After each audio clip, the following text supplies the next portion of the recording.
We're delighted to be joined in the studio by Lord Digby Jones, former Minister of State for UK Trade and Investment in the UK. He serves on the International Business Advisory Boards of HSBC and Jaguar Cars and British Airways. He's chairman of Triumph Motorcycles. He hasn't come in leather. He's also an advisor to Babcock International and JCB, the digger company. He's a non-executive director of Leicester Tigers Rugby Football Club, and he's business ambassador to UKTI as well. Good morning, and thank you for joining us. Well, thank you for having me. You came over on Thursday. You've been having business meetings. You've been to the racing. But you're actually here to talk to the British Business Group lunch about your new book, your first book, called Fixing Britain, the Business of Reshaping Our Nation.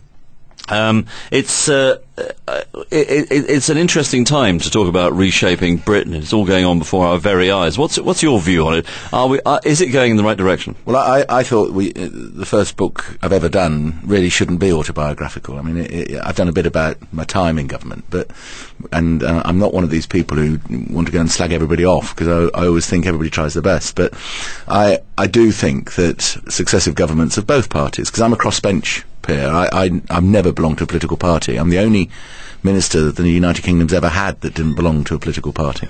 And my constituency is very clear: it's business and the wealth creation of a nation. Now, if you're going to get the United Kingdom, the fifth biggest economy on earth, and indeed what I'm saying would apply to the third biggest economy on earth, which is the fourth, which is Germany, the sixth, which is France, and indeed America as well, which is still the biggest, but China's coming up on the rails.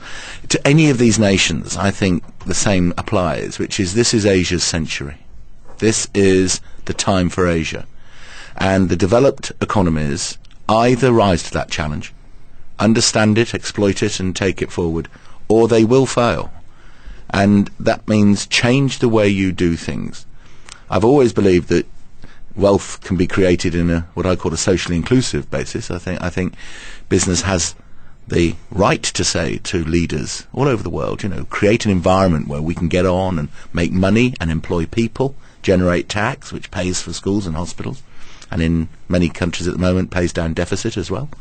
But at the same time, take people with you, train them, be environmentally sensitive, and help those who can't. I mean, those who won't, fair enough, do things about it, but those who can't, be there for them. It's particularly tough for companies to talk about sort of, social spending, taking people with them, when you don't have any surplus profits. You're just about getting by. You might even be breaking even, as are a lot of companies in the UK at the moment. Exactly, but the biggest chapter in the book is about education in all its forms.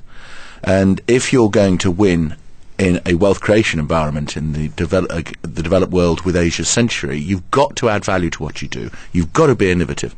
You've got to use what's between your ears. Otherwise you won't. Now, that means not only is it a good thing, in inverted commas, because it's socially good that people who are skilled and trained tend not to pick up a Kalashnikov to solve their problems, but the other reason is it's the only way you're going to create wealth. So it's not an either-or. It's something which should be in the DNA of a community in which business is playing a big part.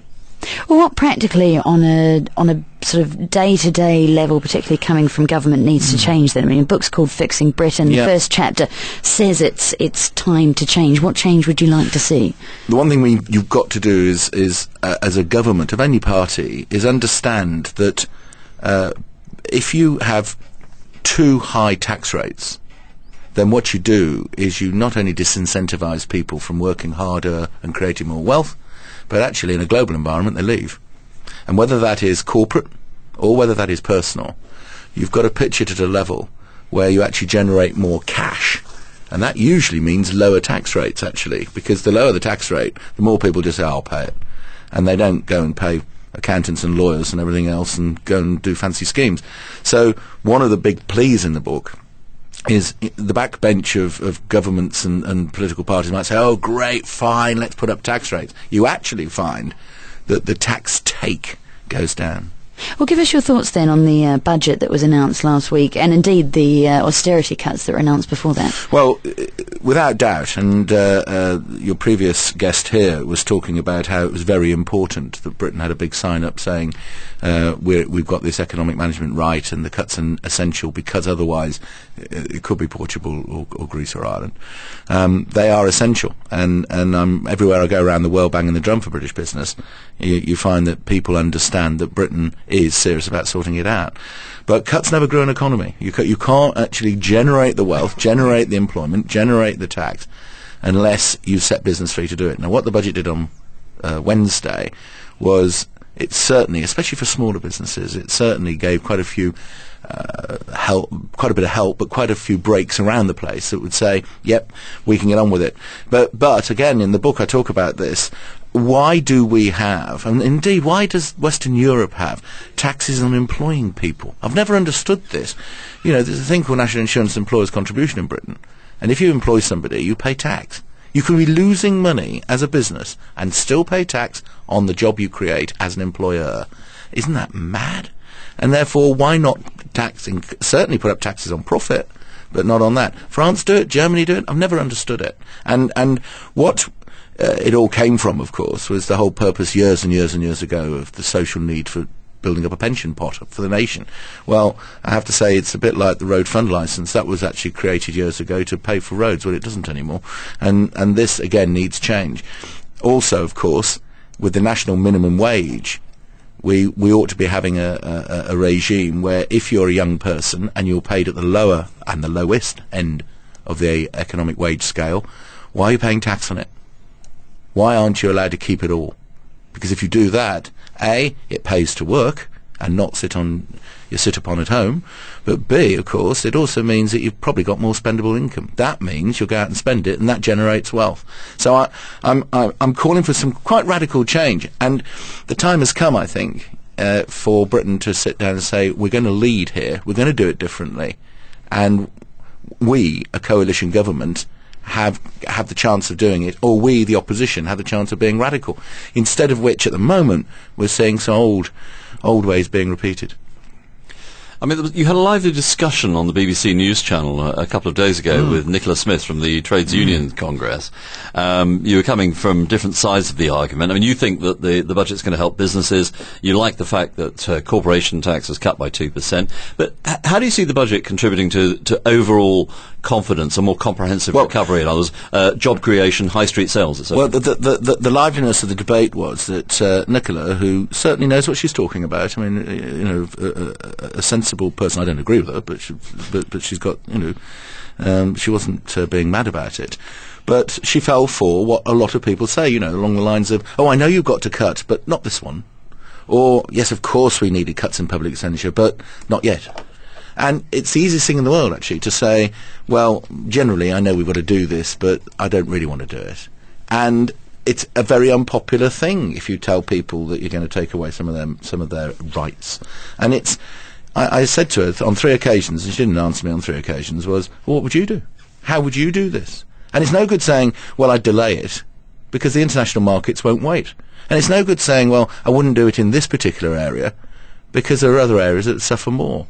So the first thing that I think was excellent about Wednesday was saying, as the public sector loses labour, the private sector has to take up the slack, has to employ these people. How do you get that happening? You've got to stimulate the ability for the private sector to say, we'll grow and need more people. Now, that is what it was about. And I tried to say on the TV on Wednesday, look, don't see this as a budget for business. See this as a budget for the country, because I'm fed up of people thinking that business is something that's over there in a cocoon. It is an integral part of our society. And if you're going to have a smaller business, employ one more person, you've got to make it worth a while. Get less regulation. Have a greater tax incentive. And a very good point would be that at the moment you might have a small business down, say Swansea in South Wales, which is a big public sector employer. Now, a small business down there probably can afford to pay £19,000 for a job. And the same job can be done in the public sector down there, and they're paying £26,000. That's called crowding out the private sector they can't afford to employ. Well, suddenly this £26,000 job's going, because the nation can't afford it. So eventually you get the idea where the smaller businesses, well, actually, I need some more help. I can take this person on, but sorry, it's not going to be at 26, it's going to be at 19. Now, that understanding is something which actually the TUC on Wednesday would say we don't agree with this. But the nation, you, me, anybody, if your income is X and your expenditure is 2X, don't be surprised if you go bust. And that's what this is about.